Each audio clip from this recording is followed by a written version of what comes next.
Uh, Hello, everybody. Welcome back to the NLCC's afternoon session on the final day. My name is Jim Wiggins, and I have the pleasure of introducing Richard Grant to you here today. Now, Richard is someone that for many of you doesn't need an introduction, but just in case, Richard is an author, journalist, television host. He has written extensively for the Smithsonian Magazine and still publishes frequently for them. He's also written for the New York Times, the Wall Street Journal, the Telegraph UK, and other publications as a journalist. But we know him primarily as the author of 5 books. His first, American Nomads, travels with lost conquistadors, mountain men, cowboys, Indians, hobos, truckers, and bull riders.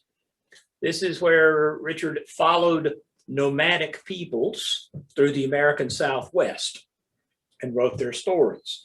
Then Richard decided that he would go off into northern Mexico, into the Sierra Madre Occidental, where he went down there and communed with everybody from Mormons to drug runners and plenty of others in between. This book was published under the name of God's Middle Finger, Into the Lawless Heart of the Sierra Madre, published in 2008. For his third book, Richard went to Africa.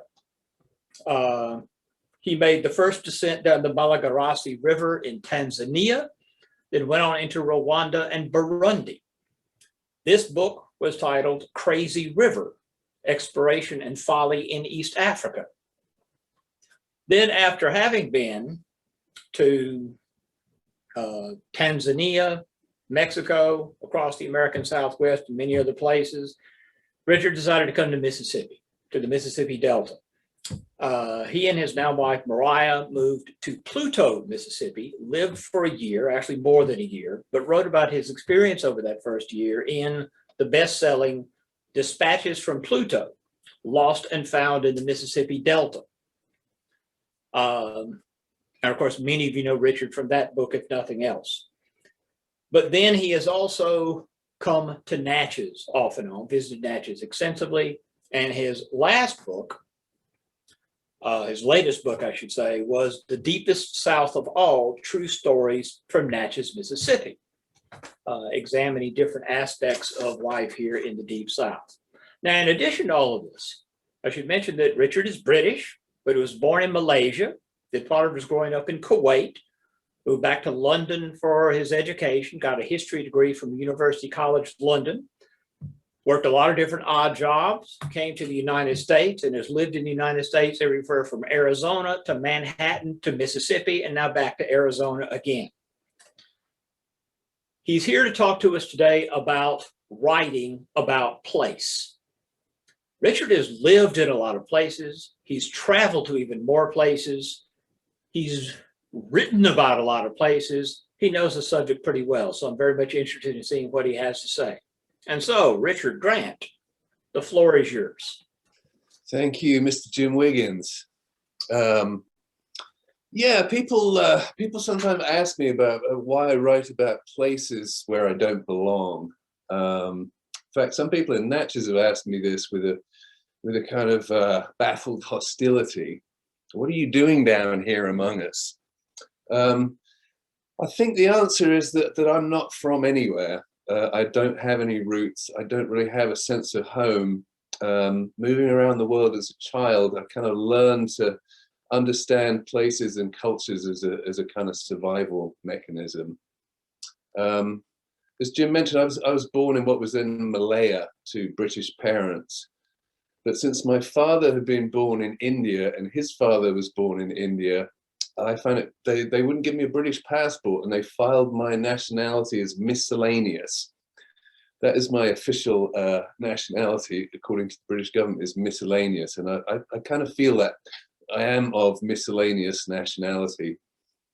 Yeah, we moved when I was 3. We kind of fled the violence and instability of Malaysian independence and moved to Kuwait. Obviously, I did not belong in Kuwait, neither did my family. And then when I was 7 or 8 years old, my parents told me that we were moving to London, England, a place I'd never seen before, and that we were moving back home. Now, I think people in Mississippi have a very strong conception of what home means. Even a lot of the diaspora, the people that chose not to live in Mississippi as adults, they come back in the end usually to either to retire or to be buried in their native soil. Now, that's just a kind of an odd concept to me. I don't have any native ground. I was in London. London probably shaped me more than anything. I was there from 8 to 23, but I never felt at home there, and it never occurred to me that I would stick around in London when I was old enough to leave. And yeah, that was about 23. I got myself to America, and I started working as an itinerant house painter and a kind of a drifter and a bum, and really had no sort of ambitions apart from exercise as much for personal freedom as possible. I didn't think about being a writer, even though I was a very eager reader and enjoyed reading history books and other books. And then in New Orleans, I guess I was about 25 years old, maybe 26 years old. Somebody hit me over the head with a brick and stole everything. And I was homeless for a couple of weeks in the French Quarter. And I would sleep in the parking lot of the Marriott Hotel on Canal Street. And during the day, I would pretend to be a guest at the hotel, and I would lay out there by the swimming pool, and I would write these long letters, because people did that back then. I'd write these long letters to these friends of mine in London, telling them what it was like to be homeless in the French Quarter and other kind of adventures I got up to in Texas and other places.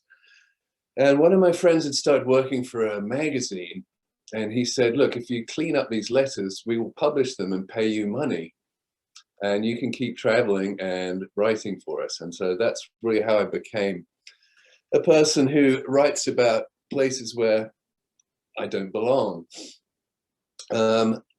A lot of that early journalism, and I spent a lot of time in South Central LA writing about people trying to make it out of the street gangs and get into the rap business. So that was a place I certainly didn't belong. And then I did a lot of stuff about the gangs in East LA, and then moved to Tucson, and then I started looking south across the border from Tucson, got interested in what was happening in Mexico. And that led to the God's Middle Finger book. And then, I got invited to this river trip in Africa. I started spending a lot of time in Africa. And so there's this habit that started in childhood of being in a place where I don't belong and trying to make sense of it, trying to understand the culture. It's just really been a lifelong habit with me. Yesterday I was like, what am I gonna say? It's kind of like second nature to me now, the thing that I do. But I wrote down some kind of rules of thumb as to writing about place. Okay, rule number 1: read as much as you can. If I were to swivel this computer over there, which I'm not going to do in case I accidentally unplug it, you would see a wall of floor-to-ceiling bookshelves. And most of them are taken up with the kind of foundational material for each of my 5 books. In the far corner there are about 50 or 60 books about the American West. My first book was about nomadic cultures in the American West. So I read a lot about Comanches and Apaches and fur trappers, and I basically read as much as I could. When I take the decision to write about a place, that is the first stage, is to read as much as possible. And I'd like to also talk about how I come to that decision. Some people assume that I decide to write about a place because I want to sell a lot of books and make a lot of money. This is not true. None of my books have made any money apart from Dispatches from Pluto, which earns me a few $1,000s a year, which I'm very grateful for. But I never got into this for the money.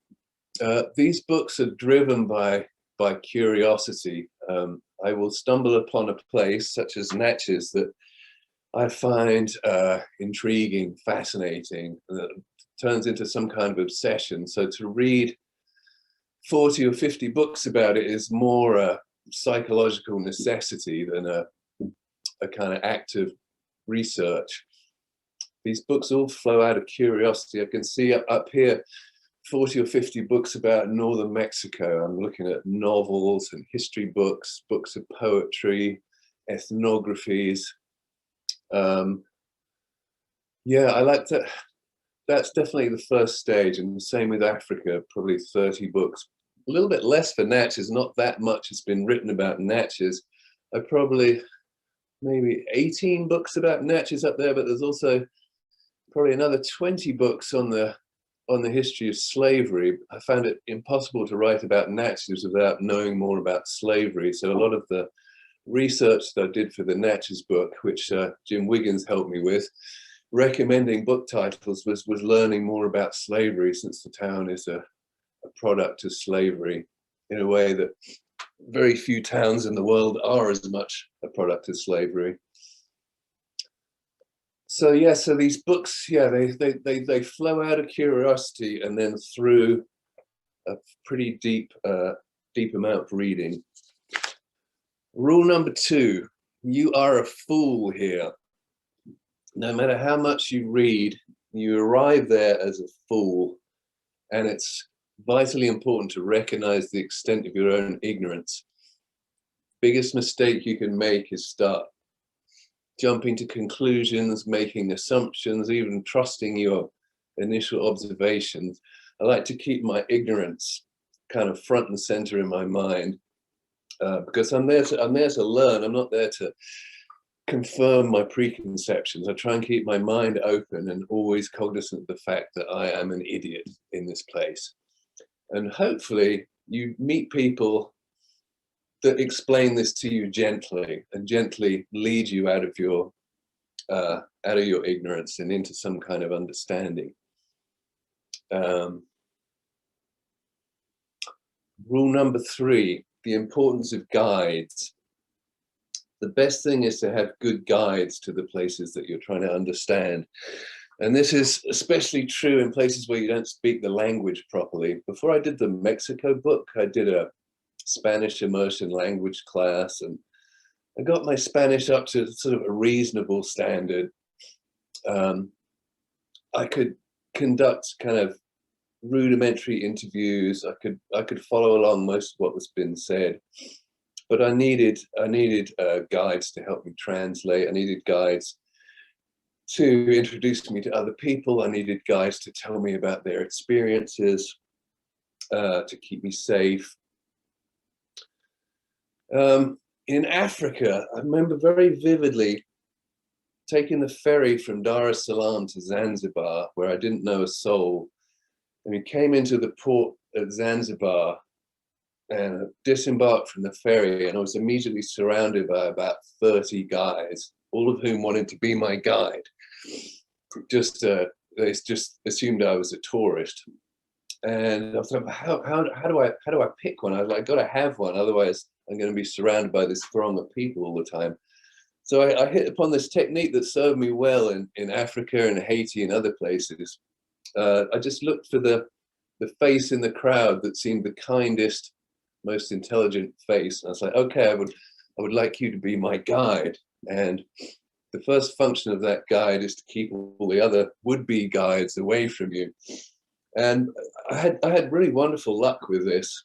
All through Africa, I used that technique. Whenever you get off a bus or a ferry or anything in Africa, you're always swarmed by people who want money to help you. Yeah, I would just pick the face. When I got to Mississippi, to the Mississippi Delta, my chief guide was Martha Foose, the cookbook writer. I bought her father's house in Pluto, and she was the perfect guide because A, she was from the Mississippi Delta generations deep, so she knew it as an insider, but B, she'd also lived in Paris and Los Angeles and Minneapolis, so she could also look at the Delta in a broader context. So you could look at it as an insider and an outsider at the same time. And then when I got to Natchez, I was invited to Natchez by Regina Charbonneau, and she is similar. She was very useful for me in Natchez because she's generations deep from Natchez, but has lived in other places, Alaska, San Francisco. so she can look at it from the inside and the outside at the same time. When you're trying to understand a place, that's a very useful perspective to have. In fact, Martha now jokes that I can't write a book without Southern female food person to help me along. In fact, I have a Southern female food person in Memphis that I'm tempted to go in Memphis. But anyway, rule number 4. This is a collaboration. You know, you look at my 5 books, it's just got my name on the title, as if I was the sole author of these books. But every one of those books was a major collaboration between me, my guides, the people whose stories I tell, the people I meet on the roads of life, the people I interview, the people that tell me about life in their communities, the people that invite me to events.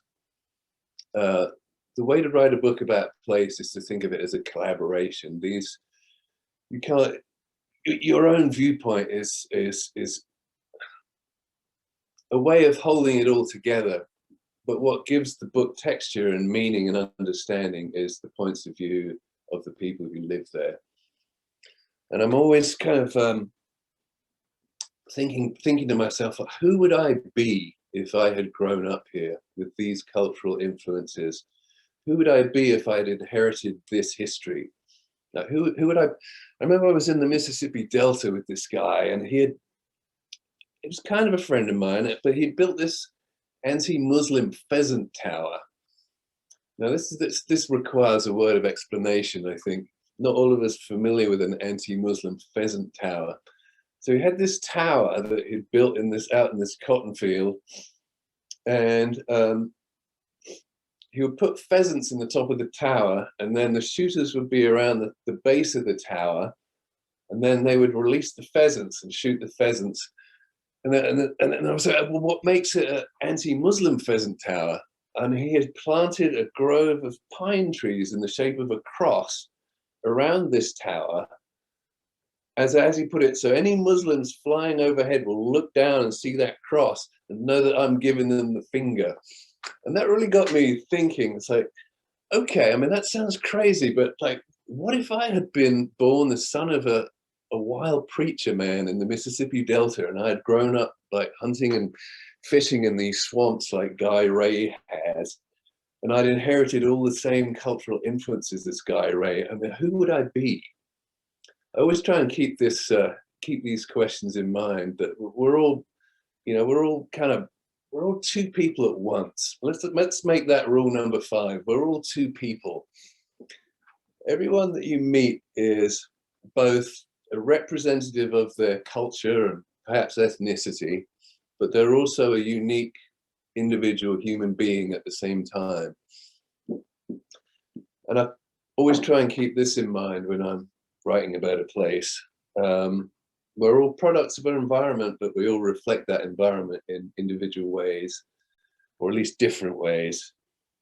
And sometimes it's tempting because it's easy and quick to say, you're interviewing an African-American tractor driver in the Mississippi Delta. It's always tempting to say, well, his viewpoint is representative of his culture. Or maybe you're interviewing a rich white cotton planter in the Mississippi Delta, and you take him as typical of his class and race. But that's a mistake. It's lazy thinking.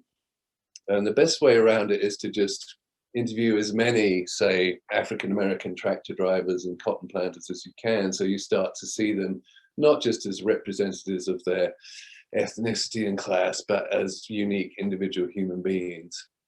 And the other way is just to always keep that in mind, that we're all 2 people at once.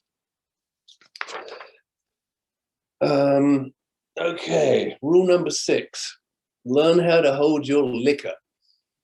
Now, it's my experience that when people are drinking, they make friends faster, they tell more revealing stories about themselves and other people. Now, they also exaggerate more and oversimplify more, which you have to look out for. But I've always found that I got a lot of my best material for books late at night with alcohol involved.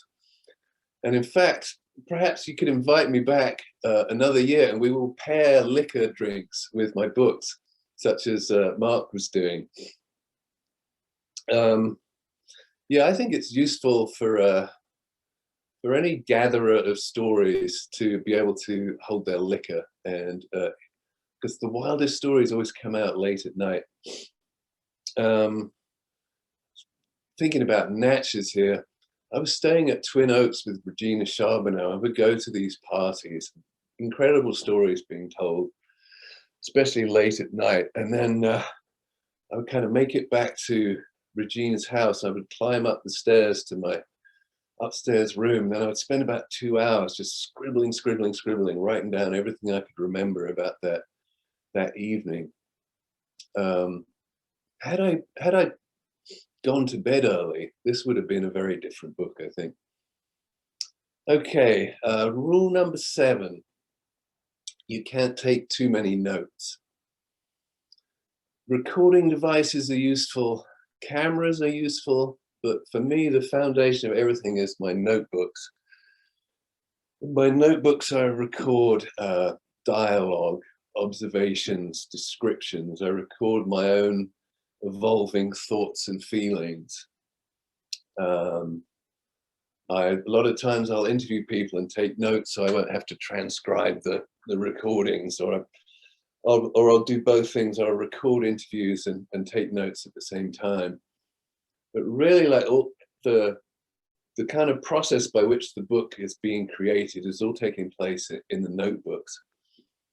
I remember in Africa, there were no banks where I was going, so I had, I'm trying to remember how much it was, I think $3,000 or $4,000 in cash in a money belt around my waist. But even more valuable to me was this stack of notebooks that I was accumulating. You know, I spent 3 weeks going down this river full of hippos and crocodiles and what have you. But I would pack the notebooks in kind of 3 layers of Ziploc bags. And then if we got to a town which had electricity, I would then copy and fax all the notebooks, or email. Sometimes I would find email, but I would copy and fax the notebooks back to my home in Tucson. The idea of losing the notebooks is just the worst thing of all. Then I just can't imagine having a book without the notebooks. Sometimes it's not appropriate to pull out the notebook and take notes. And this was especially true when I was writing about the lawless Sierra Madre, because I didn't want people to know that I was a journalist, because journalists have got a habit of getting killed down there by the cartels. And I tried telling people that I was interested in history. And they thought that was kind of odd, because they all assumed that since this was a big drug growing region, that I was there to buy drugs, which I would never really confirm nor deny. I would just let people assume that I was there to buy drugs. But I remember one night in a town called Alamos, Sonora, I fell into this situation in the cantina where I was drinking beer and doing lines of cocaine with a group of off-duty police officers. And it's one of those things, it's rude to turn down a drink in northern Mexico. You insult the hospitality of the person offering the drink. And this can also be the case with cocaine. If you're in a bar with 5 cops and they chop out a line of cocaine for you, and you don't snort the line of cocaine, A, it makes you look like a DEA agent, and B, it's rude behavior. So anyway, I was in this situation, and these cops are coming out with these incredible stories that I really wanted to write down in my notebook. But I didn't want to pull out my notebook and look like that guy. So I pretended that all the beer that we were drinking was kind of messing up my urinary system. And I would go in the bathroom about every 5 minutes and scribble down notes furiously in the bathroom, and then put the notebook back in the pocket, come back to the table. But that was another rule for that book. When in Mexico, only do cocaine with the cops. So I followed that rule in the Sierra Madre. Okay. Rule number 8, cultivate your senses. I think this is good advice for any writer or any human being in the 21st century, to cultivate your senses as a kind of honest way of engaging with this world we live in now, which is so virtual and so riven with marketing and advertising. And I feel like our senses are kind of like the last honest way of engaging with the world. So I try to cultivate them anyway, but especially when I'm writing about a place, because vivid description is obviously necessary in a book, and vivid description comes from kind of sensory awareness. So there's kind of tricks or techniques that I use to try and keep my senses as sharp as possible. And one of the things I dislike about getting older and living online more is that my senses are getting duller. So I try and fight back against that. But when walking down the street, for example, I'll try and scan every tree for birds, and I'm always looking for colors that match. Like maybe there's a can of Coke laying in the gutter, maybe there's a car the same color over there, maybe there's a front door with the same color over there. I look for kind of rhyming colors when I walk around. I pay attention to the birds. I listen closely to bird song. I listen to the rhythms that form in traffic noise in cities. Yeah, cultivate the senses. Yeah, airports. The way I get through airports is I just intensive people watching. Actually, I found that more effective at passing time in an airport than anything. I just study people really closely and look at all the details of what they've got on and the way that they use their facial muscles and those little clues that reveal things about them. Yeah, I wish I could have my senses back, that the way they were before the internet, when I was young and springy and technology hadn't colonized my senses in the same way. Okay, rule number 9, ask women. Okay, I got this from Richard Ben Kramer, who wrote a classic book about American politics called What It Takes. It was from the 70s, like a work in new journalism. But what he noticed was that in any kind of social situation, any party, he would go and interview the men about what happened there, what was going on, what were the undercurrents in the room, and the men would be fairly clueless on the whole. And then he would go and interview the women that were at that same social situation, and they could tell you what people were wearing, what people were saying, what people were not saying. They were far more tuned in to the undercurrents and the currents of what was happening in that social situation. So I borrowed that. If I'm writing about a social situation, I will try and find the women that were there, and they will generally give me a much fuller description of what was going on than the men will. I don't know what our problem is, guys, but we're just not paying attention properly. I have found some exceptions with gay men, but on the whole, I'll trust the women in that situation. I'll go to them. Number 10, the importance of perseverance. So you have done your research, you come back home, you got a stack of notebooks, you've read 40 or 50 books about this place. Now you're faced with the appalling task of trying to turn all this into a book that flows, that has a structure that makes sense, that conveys insight, that conveys humor, that conveys the sense of wonder and fascination that you feel about this place that you're writing about. And this is a hard thing to do. It's an awful thing to do, in fact. Now, with the dispatches from Pluto, there was a fairly obvious structure that presented itself. It's me and my then girlfriend bought this old farmhouse in the middle of nowhere near Pluto, Mississippi, And the book is about how we made our lives there and how we got to meet our neighbors and learn the kind of place that we were living in. And the fact that we had bought that house meant that we had skin in the game. And it was kind of made for an obvious narrative to flow out of that that beginning.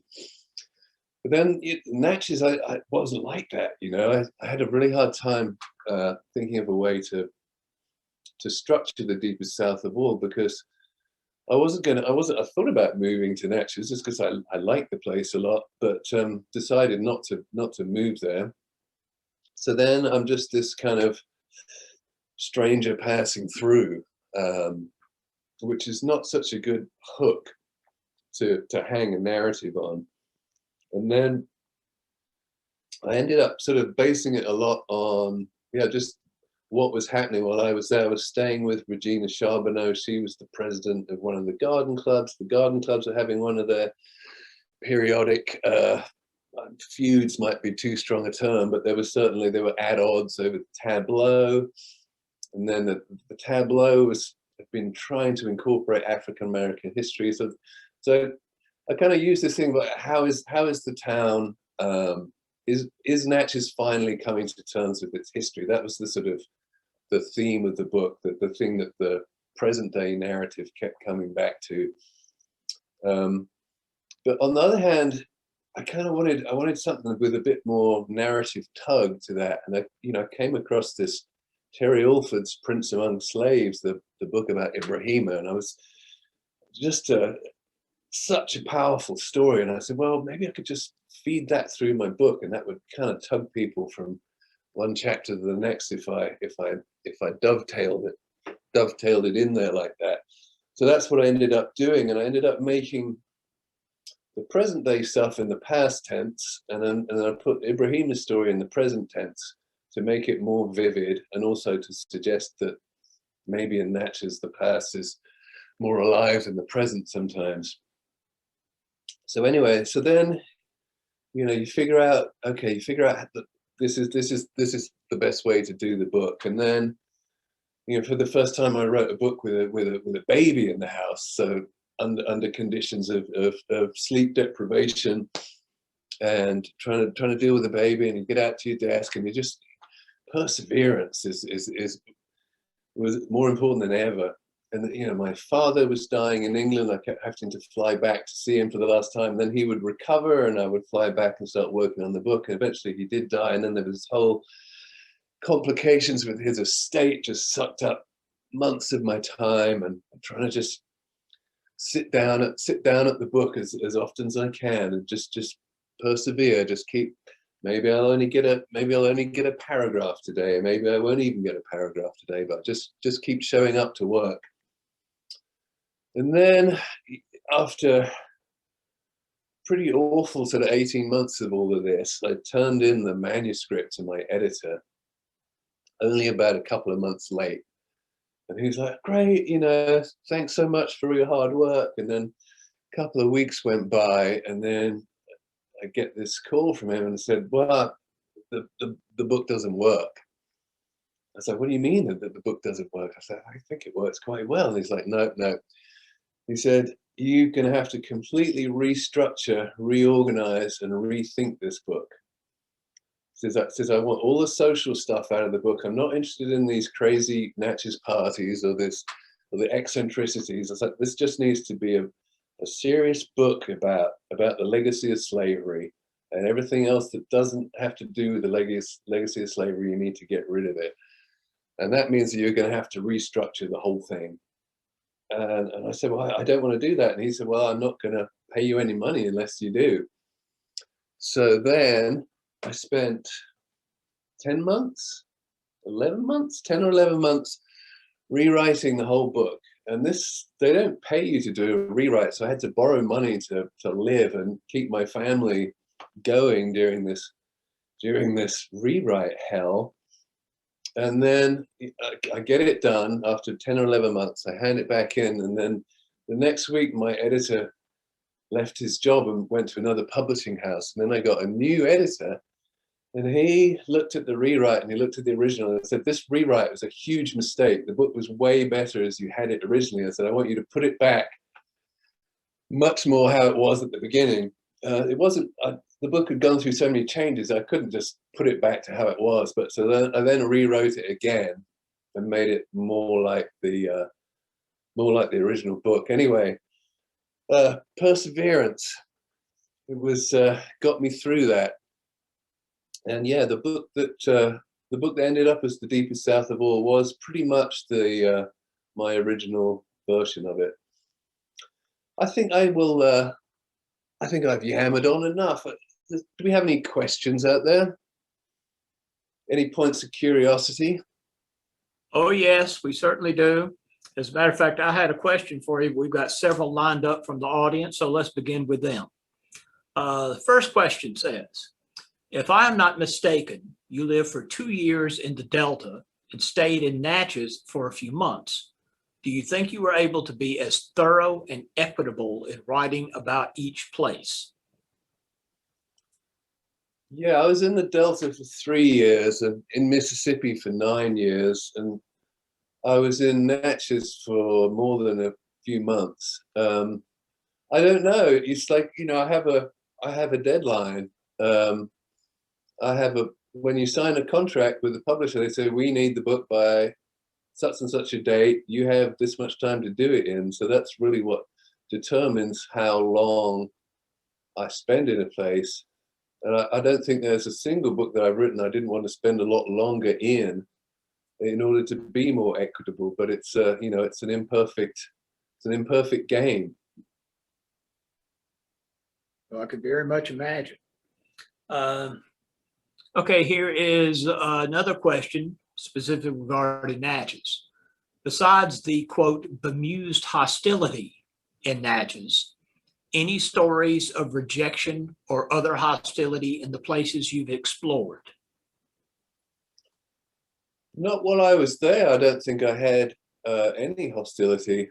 There's been expressions of hostility from people that didn't like the book, and I've had threats against my health, which I thought was kind of ridiculous. But no, I would, while I was there in Natchez, I can't remember any hostility. People seemed extraordinarily hospitable and wonderful, and I've really appreciated it. Did you notice anything? Did you have any similar experiences from? Oh wait, no, I can remember getting a hard time at the saloon under the hill one time from a kind of belligerent guy. But that seems as nothing compared to all the wonderful hospitality and generosity that I experienced in Natchez. And I miss it there. I was really hoping to come this year. There's a lot of people I miss there. Well, we have next year's talk prepared already for you. Right, liquor pairing. Okay, third question. I can make cocktails, you know. Well, there you go. Yeah, I do have some bartending skills. There you go. And I once tended bar, so I can be his bar back. There you go. Okay, question number 3. This is from Hunter Cloud from the Natchez Democrat. That's a good name. Yes, it is. He asked, could you describe the most intriguing thing about Natchez for you? Ooh, I had to write a whole book to answer that question.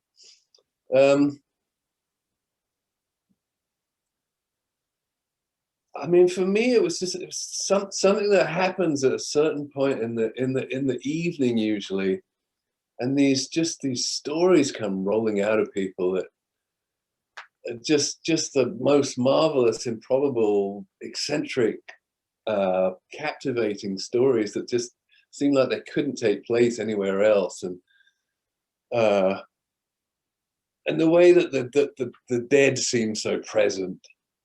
The way that people talk about the dead as if they're just sitting there kind of waiting to eat supper with you. There was so much, but it's something about the way that the stories just kind of seem to drip off the trees sometimes. I just love that.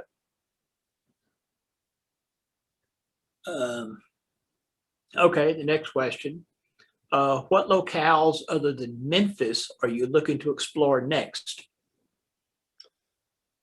I do like Memphis. I've been writing a story for Smithsonian about the amazing public libraries in Memphis, which have like recording studios in and robotics workshops, and I really got to like Memphis. I'm not sure I could persuade a publisher to let me write a book about Memphis.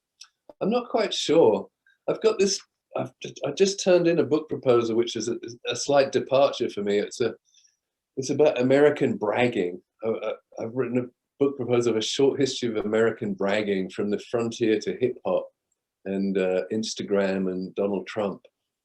So I'm hoping that I'll get to write that book, which it draws on a lot of my travels, but is not specifically about a place. But you haven't heard anything back yet about that? No, I just turned it into my agent like a couple of days ago. Okay, well, keep us informed about that. I will, yeah. And I had this other idea of writing a book about Mississippi history. Apparently, I've left Mississippi, but Mississippi has not left me. So I've been working on that too. Well, remember the subtitle of your Pluto book, Lost and Found in Mississippi Delta. Mm-hmm. We're lost, but you got found, Richard. Yeah, I did get found. Will not leave you. Okay, one more from the audience. How do you think the landscapes of these different places influence the story or atmosphere of the stories you end up telling about those places? Interesting question. I think landscape has a huge effect on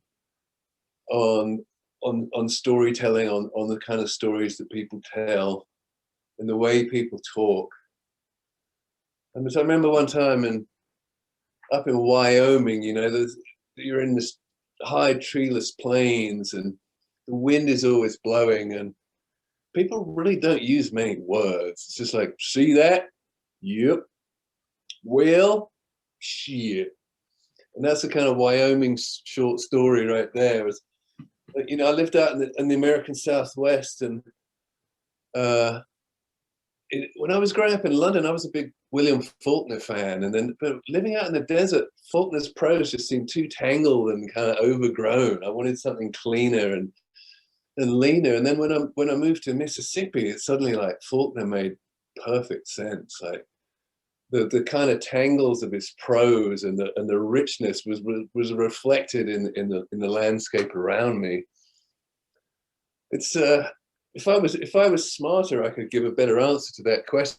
But I definitely think there's something there. I think the more kind of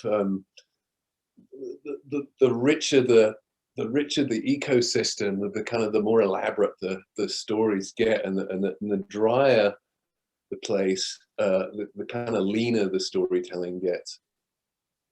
Now, I would be interested to see an analysis done of the prose in your books, from East Africa to the American Southwest, northern Mexico to Mississippi, and see what effect the landscape has had. Number of words per sentence, et cetera, et cetera. Yeah, I'm a person that, as I said, I try and pay close attention to landscape. I just love that feeling of how landscape affects your mood, and I'm quite happy just write about landscapes if I was left to my own devices. I want to slip in a question I had for you. And this comes from a phrase I came across in a review written about your dispatches from Pluto. I think it was Tom Zellner wrote the review in the New York Times, in which he talked about the advantage of your English accent would give you when wandering around the backwoods of the Mississippi Delta, that marks you as not from around here. You didn't belong there. but he said you were like a neutron traveling amongst all the charged particles, obviously all around you. So very much charged particles traveling all the way around you. I like that image of, Richard Neutron Grant. That can be the nickname. I'm a neutron. Yeah. I say I never really thought of myself that way, you know. Well, there you go. There you go. I give Tom Zellner credit for it, not me. Yeah, he's a Tucson guy. I think. Oh, okay. Yeah. Okay. Well, I certainly didn't realize that. But is this? You've already talked about the context for that. I understand why you don't feel like you belong anywhere. But there are human beings in these places, and you develop some sort of feelings for people. How hard is it to remain neutral? You arrive there neutral, but then there are the people, and then there are the stories, et cetera, et cetera. So can you talk about that a little bit? I don't. Tom Zellner calls me a neutral. I don't claim to be completely neutral. It sounds a bit like being neutered to me, but obviously I'm bringing my cultural assumptions with me, and I'm just loath to cast judgments on places in particular. It's like it gets back to that thing like, well, what if I'd grown up here? I think about that all the time. Yeah. I mean, I just try and be as open-minded as I can. I don't claim to be a neutron, I'm a charged particle. Good. Here's one more from the audience. Do you have any regrets? And I'll add to it just a little bit. Any regrets about anything that you included in either the book about Natchez or any other place, Tanzania for that matter? After the fact, do you look back on it and say, well, gee, maybe I should have left that out, or maybe I should have included something after all? When I start thinking that way, I just slam a big sledgehammer through my brain and say, this is pointless. There's nothing I can do about it. I'm just, if that's the case, I'm stuck with it. But let's just move on. That's just, that kind of thinking is just not going to really do me any good. The thing is out there. I can't change it. Okay. Well, to wrap this up, you told us your book proposal, that's pending. But what is the next Richard Grant article for the Smithsonian going to be, or any other publication? Okay, so I've got this. Just turned it on. Can I just complain a little bit about the way things are at Smithsonian? I love working for them, but this story that I've just done, it went through, I think, 18 rounds of queries and revisions. The story is about a wolf pack in California. It's the only wolf pack currently living in California, and the kind of lead character of this story is a female wolf who was born somewhere in the Northern Rockies, probably in Wyoming, and she took herself on this journey when she was a year old. And she either went all the way across the Great Basin in Nevada and Utah to the mountains of Northeast California, or she went up and over through Idaho and Oregon, and she was the first wolf in this county in California in a century. And then another wolf found his way down from Oregon, and they got together and they formed this wolf pack. And the story is about basically kind of what it's like to be a wolf in California in the 21st century. Obviously, ranchers want to exterminate them, and I followed around a very thoroughly excellent human being who's a wildlife biologist studying this wolf pack, and I talked to ranchers and conservationists and tried to find out what it was like to be a wolf. So the ultimate nomad to end on. Wolf traveling around the American West. Well, Richard, we got one more audience question here. What places in the U.S. have you felt more of an outsider in, and where have you felt more at home? Okay, so I have to say that it's funny because I feel like a complete outsider in Mississippi, and yet I also feel at home there. It's, you know, we were talking earlier about Mississippians coming home to be buried in their native soil. It's like if you buried me like by the Yazoo River and Pluto or Gum Grove in the South Delta, I mean, that would feel like a homecoming to me, because I love that ground and I love that place and I love the families that live there. But you know, even despite that, you know, come from very, very different cultural backgrounds. I feel at home in the Southwest. I think maybe because not many people are from here. There's a lot of other people that just kind of pitched up in the Southwest. And I think growing up, spending that time in Kuwait in a desert as a boy, I think I've kind of got some desert imprint on me. I feel, where else do I feel at home in the US? Didn't feel at home in New York City, even though there's a lot about the city that I really love and have great friends there. Just no, I felt out of sorts there. I don't feel at home in LA at all. People talk too much nonsense there for me. New Orleans is a place I could live. I can't deal with the upper Midwest because I'm bad with the cold. I would say I really feel as much at home in Mississippi as anywhere else. Well, I know music is very important to you. How much did the blues have to do with you making you feel at home in Mississippi? Well, the blues was kind of my entry drug.